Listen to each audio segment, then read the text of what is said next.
As French and Malian forces continue their advance northward in Mali to oust Islamist insurgents, fears are growing back home that the potential for terror attacks is increasing as a result of France's intervention in its former colony. In Paris, author and top anti-terror investigator Marc Trevidic says the threat of retribution from Islamist extremists is real, though thinks the danger is more in the medium term and not immediate.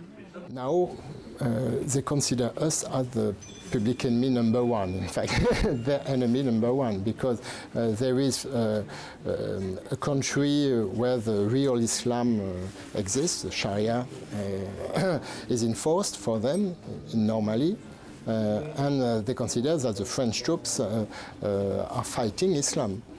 So of course they are going to try to fight us. They are going to try to do bomb attacks. But not immediately. It's difficult for them to have an organization able to do that. For the moment, the threat is only individual jihad.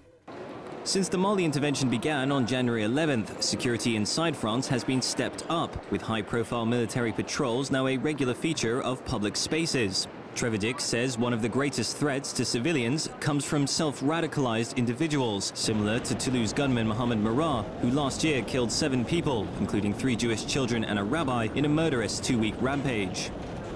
Now it's different because we're not dealing anymore with big groups, but more with little cells, individuals or little groups, everywhere in the country, in France.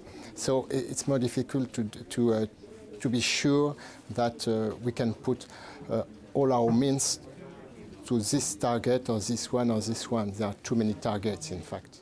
Last year, police discovered and then dismantled a suspected bomb-making factory on the outskirts of Paris. Prior to that, on December 3rd, 1996, a homemade device was detonated on the Paris metro, killing 4 and wounding 170. Authorities hope that terror groups within France have been sufficiently weakened to render future attacks less harmful. The groups are less powerful, and if they can do bomb attacks or terrorist attacks, we can hope that those attacks are less efficient than in the past with big groups. French President François Hollande has vowed to fight on in Mali until the rebels have been completely driven out. And with such an indefinite timeline for the intervention, it seems French citizens may have to remain on their guard for some time to come.